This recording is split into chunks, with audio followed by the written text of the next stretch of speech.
You're listening to the Doc Lounge podcast. This is a place for candid conversations with healthcare industry's top physicians, executives, and thought leaders. This podcast is made possible by Pacific Companies, your trusted advisor in physician recruitment. I am your host, Summer Gilbert, and I am the Director of Marketing and Branding here at Pacific Companies. And sitting beside me today, co-hosting, is Pacific Companies COO, the one and only John Polk. Today's podcast is going to be a good one. We're talking to Dr. Mohammad Cheema, board-certified family practice physician, and he's also board-certified in something that we all need, something very important. Drum roll, please. Sleep medicine. Dr. Cheema is based out of Louisiana, and he has his own private practice, which is the Sleep Center of New Orleans. Really excited to talk to Dr. Cheema today and learn more about sleep medicine. So let's get started. And just a quick reminder, this podcast is intended to be an open forum. Any personal beliefs, views, or opinions represented in this episode are that of our guest and do not necessarily reflect the opinions of Pacific Companies. So please have an open mind and remember that this podcast is not a news source, but rather a safe and neutral platform for candid conversations. Well, Dr. Cheema, thank you so much for being with us today. Oh, thank you very much for having me. It's a pleasure to have the opportunity to speak with you. Right out of the box here, how'd you sleep last night? I slept okay, pretty good. Well, yeah, that's good. I'm most interested in learning about your practice and with respect to sleep medicine and find out a little bit about what you might be able to share with our listeners. So I'm curious. I asked a few other people who are listeners to our podcast a number of questions, and one of the things that came up is, I read this. People were asking about what kind of impact is there on those hospitalists that you come in contact with, I'm sure from time to time, that are nocturnists working those 7P to 7A hours over and over and over again. I just got to ask you, what sort of impact does that have on the quality of life, asking a sleep specialist? So that's a very good question, especially being in a medical field. Speaking of hospitalists, I'm actually one of the hospitalists also, along with being a sleep medicine specialist. So I work in the hospital, and I have done those night shifts from time to time. But to answer your question, on regular basis for people who are nocturnists, you have to look and see what type of a person it is and what their daily habits are. So it falls into the category of shift work disorder. So people who are working night shift, their sleep is going to be disturbed in the daytime. That's, without a doubt. It's just a matter of how well can they cope with it. And, some people are just nocturnal. They stay awake at nighttime and they sleep late into the daytime. So if you're that person, then it works well for you. For me, as a sleep medicine specialist, and I've tried the night shifts, I don't think they're good for me. Therefore, I don't pick up those shifts or even volunteer to do them. Now, I do have patients who come in and they have a schedule where they're working 11P to 7A or sometimes 7P to 7A. So we have this discussion in regards to their work schedule. And if they are having difficulty sleeping in the daytime, then my recommendation to them is that they may need to change their schedule at work. If, depending on what they can do or they cannot, they would benefit from changing their schedule, and then you see how that works for them. So in your experience, there really is some validity to the claim that some people make that I'm a night owl. Yes, there is. So those people, usually if putting it into a medical term, you would say somebody has delayed sleep phase disorder. That means they just go to sleep very late and they wake up very late. So their circadian rhythms are pushed back a little bit, and then because their body adheres to certain schedule over time, it becomes a norm for them. So those people, you can tell them to sleep early. They're not going to because they're night owl. They're more productive at nighttime than they would be early in the morning. interesting. I always wrote it off to somebody just was staying up too late and then they'd end up sleeping in. But maybe it's not a choice. Maybe they're just wired differently than we are. What was it that got you interested in pursuing your specialty in sleep medicine to begin with? So that's a very interesting question, and it's the answer to it is pretty long. I even wrote a paper on that answer and published in peer review, so to speak. It's interesting in a sense that when I started my residency, I was feeling a little. Actually, I got married right before I started residency. So once I got married, I was obviously, as the saying goes, once you get married, you're going to put on a few pounds. So I felt like I put on maybe 15, 20 pounds, and it was mainly due to just going and eating, having, different parties and this and that, and going to people's houses and celebrating and eating a lot of food. But another thing that I noted was my stamina was very decreased. So I couldn't go up maybe more than 1 or 2 flights of stairs without getting really tired. And I'm talking about huffing and puffing tired. So I talked with my wife and I was like, you know what? I know I'm out of shape, but I can't be this bad. I have just go up 1 flight of stairs and I'm huffing and puffing like somebody who has heart failure. So it was during that time. She's like, well, keep an eye on it and see what happens. And then at the same time, the other thing that happened was I was at home, and my mother had her blood pressure machine, which you put on your wrist, and she got angry and she was like, hey, this machine doesn't work. So I said, Mom, let me check it. So I checked my blood pressure, and it shows like 220 over 130. So I started laughing with her. I was like, you're right, this machine is bogus. So I went and bought a new one, brought it back, and said, Mom, check it now. And she checks it, and she's like, oh, this one is good. It's working well. I said, okay, fine. I never bothered to check my blood pressure.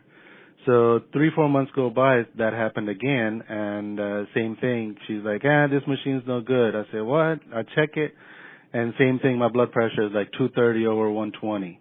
And I'm thinking to myself, I'm like, these machines, they really don't work. So I went back, got another one, and then she said, oh, this one is good. So same exact scenario happened twice. And then the third time, I actually had taken my father to his cardiologist appointment, and while we were waiting there, he asked me to go get something from the grocery store nearby. And as I go there, I see these blood pressure machines that they have to check your, if you're healthy or not. So I sit there to check my blood pressure, and sure enough, it was 230 over 120 or 115. And I sat there, totally not trying to understand what's going on with myself. So I said, well, maybe I just walked in too fast, and that's why my pressure is high. So let me just sit for a couple of minutes. So after sitting for a few minutes, I checked it again, and sure enough, it was still elevated. And that's when everything started to circle in my head. I was like, wow. 3 months ago it was elevated, and 3 months before that it was elevated. So again, I spoke with my wife. I was like, I think my blood pressure is pretty high. I don't know what's going on. So I went and saw the physician. They gave me some beta blockers, and it stabilized.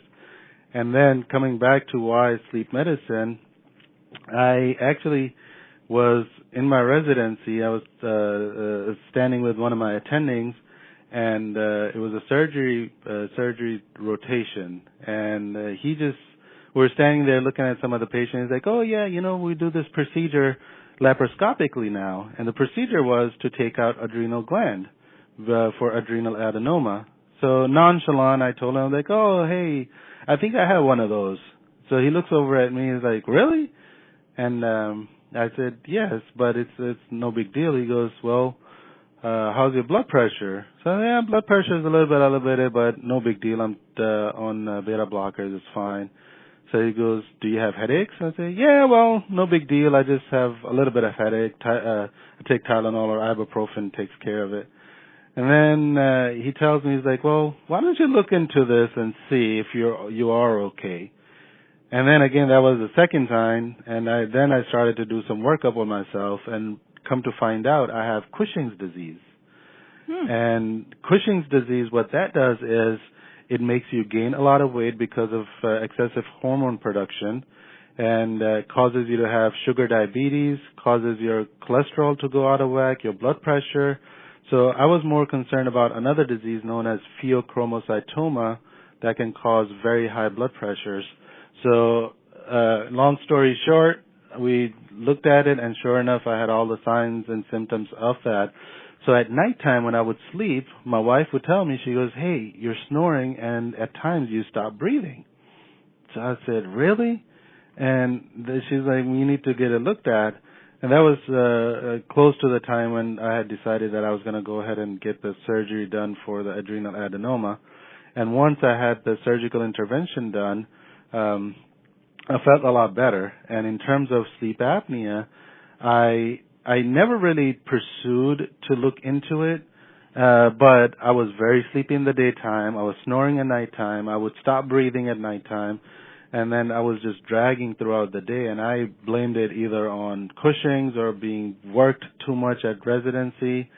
And but after the surgery was performed, my diabetes was back to normal. I had no more diabetes. Cholesterol was back to normal, no more cholesterol problems, and till this day, knock on wood, I haven't had any problems with blood pressure, and I haven't been on any medication since then.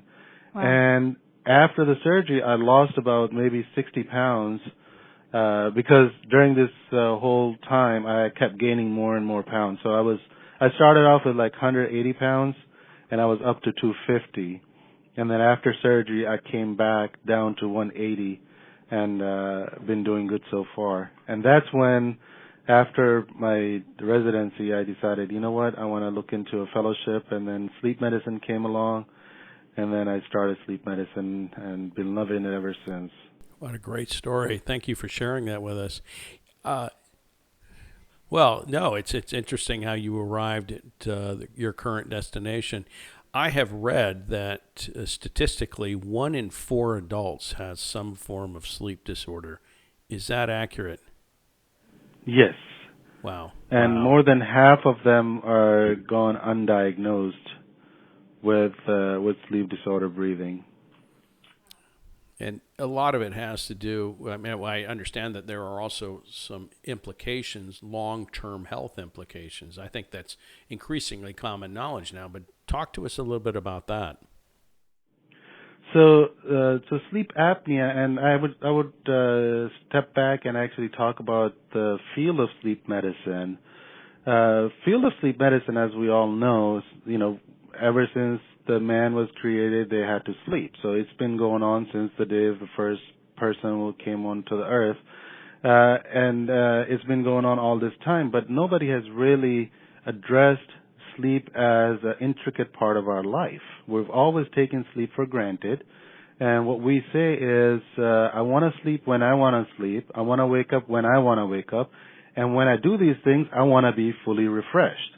So we want sleep to be at our beck and call, but that's not how it is. Our body is created in a way where we go through different processes during the daytime, and sleep plays an important role in certain hormones that are produced at nighttime: cortisol, melatonin, the thyroid-stimulating hormone, growth hormone. These are all necessary for our development as from a physical standpoint and from the memory standpoint. So when we alter any of these things, we're going to have consequences. And if somebody has sleep apnea, which causes decrease in oxygenation at nighttime, then that's going to cause problems in our internal organs. And if we start from head to toe, now researchers have found out that obstructive sleep apnea is an independent risk factor for stroke. And if somebody has had a stroke, then it puts them at very high risk of having a recurrent stroke if sleep apnea is not evaluated and treated. Then if you come down, then you're looking at the heart. The effect on the heart, it can cause you to have heart attacks. It can cause you to have congestive heart failure. Your lungs get, you can have pulmonary hypertension in the lungs, and then it can affect your liver, your kidneys. Everything inside gets affected. And when I'm talking to my patients, I explain to them in very simple way. I tell them, our body, we survive with oxygen. If we deprive ourselves of oxygen, what's going to happen to us? And usually the answer is we're going to die. So what's happening with sleep apnea is at nighttime, our body is being deprived of oxygen at a smaller level, which has an effect on a long term. So slowly, things from inside start to deteriorate or have to work overtime just to compensate for that lack of oxygenation. And that's how it causes problems in our heart, in our kidneys, in our lungs, in our brain, and so on and so forth. I have read recently, I lost my father to some form of dementia. It was vascular dementia or Alzheimer's, but I understand that there's now a link between sleep, the quality or the amount thereof, and Alzheimer's. Is that correct? Is that your understanding as well? Yeah, so they are finding out a lot more about sleep apnea or disturbed sleep causing problem in patients to have higher level of Alzheimer. They look at some biomarkers in the brain, and they found out that there's these biomarkers or neurons in the brain that have tau compatibilities. And then when that is, that's a protein that's made in the brain, and it kind of points towards Alzheimer's. And if it's increased, then it's going to be one of those things where you're at higher risk of having that disease process. I'm curious as to what you have to say about the prevalence now of wearable devices. And I by the way, have one, and I'm always interested to see what it has to say about the quality of sleep that I got the night before. Are you a proponent of such devices? Do you see value in them? So when we're talking about wearable devices, are we talking about CPAP, mandibular advancement devices? Is there anything specific? More like an iWatch or a Fitbit or something along those lines, what people have on their wrists that are giving them that kind of information. I wear one to bed. It gives me a report, a mobile app that tells me how much light sleep, how much I was awake, REM, as well as deep sleep. That sort of basic thing. Yeah, so that's an interesting and very, very good question you ask. It depends on what you gain from those wearable devices. What I tell patients is there's two things. So I'm not 100% for it, and I'm not 100% against it. And the reason for that is it's information, right? So information helps us either improve or change our lifestyle to improve. So if you're wearing the device and it's helping you understand, it's making you more cognizant of how your sleep should be or how your sleep is. So if at any time you feel like your sleep is not to where you need it to be, then you're at a higher chance you're going to be looking for help and you're going to seek help and fix it, right? Versus a person who doesn't have one of those devices and doesn't know anything about their sleep, they're not going to pursue what's going on, and they might be at disadvantage of seeking help. So it's information and a feedback loop, and it depends on the individual doing something about it. I wanted to also ask you about what I have read, and of course you're the expert on this, is the prevalence of FaceTime, screen time as it's more commonly referred to, I believe, and the blue screen, and the impact that they may have societally in terms of undermining the rest of us getting enough sleep. What are your thoughts? So yeah, it goes back to the basics of how the light transmits through our eyes into our brain and what signals it's sending us. And that's basically what happens. So I tell my patients when I'm talking to them, my recommendations are always, if you are having trouble sleeping at nighttime, then you must start to incorporate these steps in your lifestyle to improve your sleep. If you're a person that can be on iPad and if they want to sleep at 9 o'clock, they turn over and they go to sleep and they wake up fresh, well, you don't have a problem. Although it's not good sleep hygiene, at least you don't have a problem, right? So for those, I'm not so worried. I will still explain to them that the good sleep hygiene is this, and this is what you should do, because you never know when it's going to become a problem for you. So what my recommendations usually to the patients who are having difficulty sleeping at nighttime is to take themselves away from any kind of electronics at least hour and a half before their bedtime. So if somebody wants to sleep at 10 o'clock at night, and then I tell them to stop watching TV or no cell phones, no iPads or anything, at least hour or hour and a half before their bedtime, because they need their body to wind down. And it's when I talk to them, it's very simple concept. It's what you put in is what you're going to get out, right? So if you put light into these cells, they're going to respond with saying, wake up, because that's what happens in the morning time. It goes back to circadian rhythms. Our circadian rhythms, they look at light and relate to that, okay, it's time to wake up or staying awake. So if we give that same light at nighttime, our brain and our mind is thinking, hey, don't go to sleep, it's time to stay awake. So we're fooling our body into doing something that it's not supposed to be doing. And I know there's a lot of effort being made from the iPhone companies and iPad companies to do changing the light to a blue to yellow and night light. But you have to understand, even those different wavelengths still transmit certain amount of energy to our brain cells that makes them want to stay awake. So I have an interesting question. My husband is a firefighter, and so a lot of times he'll come home having no sleep. But then mainly in his line of duty, he'll be asleep, and then the alarm goes off. He wakes up, goes on his call, comes back, goes to sleep. 2 hours later, wakes up, alarm goes off, comes back, goes to sleep. So it's this disturbed sleep pattern. What are the health implications of that? Right. So that goes back to fragmented sleep or disturbed sleep at nighttime. Mm-hmm. So the more times we wake up or disturb our sleep at night, it's going to take an effect on our overall health, and it's going to affect us in the daytime. So even when somebody has sleep apnea, the underlying problem is that the sleep apnea is causing them to wake up multiple times during the night. And when we calculate that, when we look at the overall night sleep and we see if they have sleep apnea, we calculate their average disturbance per hour.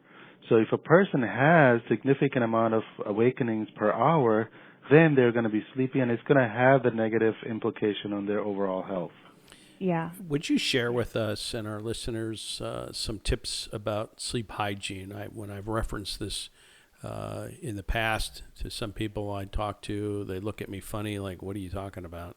So maybe you could help educate those listeners of ours, and as well as some of your colleagues who are seeing patients in a primary care setting that may not have a lot of understanding of what to spot and how to treat or advise patients.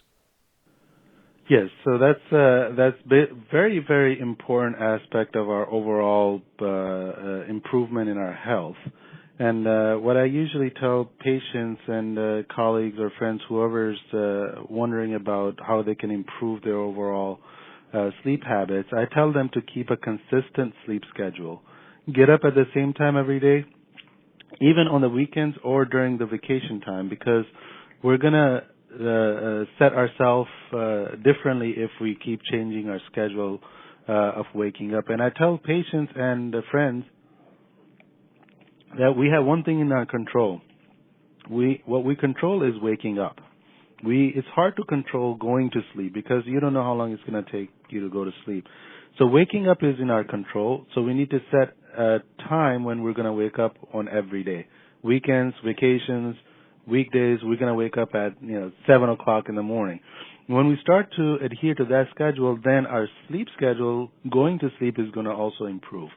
So we want to set a bedtime that is early enough for us to get at least 7 hours of sleep. And National Institute of Health has done significant amount of research and come up with this number where they're recommending in an adult they should be sleeping from 7 to 9 hours per day. If anybody sleeps less than 6 hours, there are health implications. If somebody sleeps more than 9 hours, it puts them at high risk of having health problems also. So it's a very narrow window that we need to sleep between 7 to 9 hours. I recommend 8 hours, which makes sense in between both, right? So if you go to sleep at 11 o'clock at night, you wake up at 7, it puts you right in that window. And that time frame or that time of the day is the best time to be getting your sleep. So the other thing I tell them is not to go to bed unless they are sleepy. Because if you start to build a habit of laying in bed and wondering, your mind starts to wander, or you play on a phone or iPad, then that's going to be the habit that your body starts to adhere to every day. So when you really want to go to sleep early, you get in bed, the body says, hey, I have 45 minutes, I'm going to be on the phone, or I'm just going to think about everything else. So you'll never be able to fall asleep right away. So you want to go to bed only when you are sleepy. And if you don't fall asleep in about 20 minutes, get up and out of the bed. Don't keep the bed should be only used for two things. Both of them start with S. One is sleep, and the other one you can figure it out on your own. And those are the only two things that should be done in bed. So the other thing I say is to make the bedroom environment very quiet and relaxing. Temperature should be good. If you like some kind of white noise, you can incorporate that. Want to limit the light exposure into the bedroom, especially if somebody's having problems at sleeping. And people who suffer from insomnia, I tell them to take the clocks out of their bedroom. Have some blackout shades that would help them keep the bedroom quiet and dark. And then sometimes even exercising. There's different thoughts about exercising at what time of day you should exercise. So I usually recommend early in the evening or in the afternoon. That way it gives your body to wind down. But if somebody is exercising hour or 2 hours before going to bed and it helps them go to bed, then I'm okay with that also. And a couple of things that I like to tell them to avoid or at least decrease as much as possible. One is caffeine. So they should not be drinking any coffee after in the evening or in the afternoon. And then try to decrease the fluid intake. If no smoking before going to bed, because nicotine is something that will make you more awake. And then obviously alcohol before going to bed also will cause you to have disturbance in sleep. And alcohol has its own mechanism how it causes you to be drowsy, yet it affects your sleep in a negative way. Yeah, what great advice. And it's super valuable. I feel like sleep is not brought up enough. It's something that we talk about, and I think a lot of people take lightly, and it's really, really important. So I found this podcast fascinating so far. So thank you so much. And I hope our listeners can learn a lot from this as well. We are pretty much out of time, but I have one more question. And this is one that we like to ask our physicians in closing. Looking back, is there anything that you know now that you wish you knew coming out of residency? In regards to sleep medicine, I wish I was taught a little bit more about sleep medicine. And I'm not going to take too much time, but I feel like a lot of primary care physicians are deprived of the knowledge because they haven't been trained. And I remember myself when I was in residency receiving these sleep study reports on patients, not knowing what to do. I would just look at it, and I'm being very honest. I even had a patient. The nurse gives me the report, like, oh, this patient has sleep study. Here are the results. And I look at it, and I see this gibberish in there. And I'm like, okay, just put it in their chart. And I didn't know what to do about it. So I think there needs to be education at that level in regards to sleep medicine. And, it starts out with one person. And I have started doing that with residency program where I trained. I go there and lecture them at least once or twice a year in regards to sleep habits. As a resident, we can easily get bogged down with working too much or not getting enough sleep. So we have to look over ourselves and then learn about what we can do to help others, especially at that level of training. It's terrific that you're doing that. It's been a pleasure to speak with you, Dr. Cheema. Yeah, it's been very nice. Thank you very much for having me. Yeah, no problem. And if any of your listeners are in, how do I say it? New Orleans, check out, it's New Orleans Sleep Center. Yes. And we'll link that in the description so that people can check you out. But thanks again, and we hope you have a great rest of your day. Thank you very much. Happy holidays. You too. Bye-bye. Bye. Thank you to all our listeners. If you'd like to be notified when new episodes air, make sure to hit that subscribe button. And thank you to Pacific Companies. Without you guys, this podcast would not be possible.